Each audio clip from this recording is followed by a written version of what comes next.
What's going on, guys? I'm David Stiley, and this is how to perform suitcase carries. First, it's important to understand the purpose of suitcase carries. The goal is to train your core stability.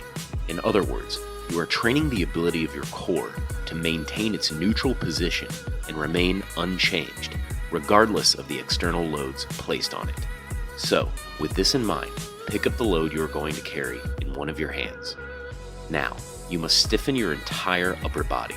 To do so, make a fist with your empty hand and really tighten your grip in the hand you are holding the load in.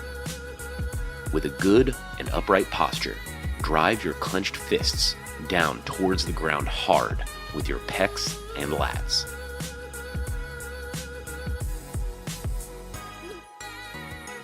At the same time, brace your core as if you were about to be punched in the stomach. While holding this position, begin to walk. As you can see, although there is a load being held in one hand, the tension created is not allowing it to alter the neutral positioning of the body. An important note on breathing: learn to sip air in and out with short and shallow breaths that do not cause your core tension to dissipate. While walking, do not allow your empty hand to drift outward and act as a counterbalance. Even worse, do not allow your hips to shift off to one side, causing your spine's neutral positioning to be compromised. If either of these things happen despite your best efforts to create core stability, the weight you're using is likely too heavy.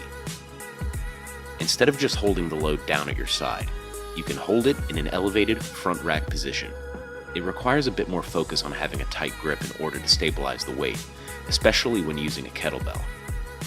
If performing suitcase carries in this fashion, really tighten down your grip, flex your arm, lat, and pec. Whichever form of suitcase carry you're performing, the general idea is the same.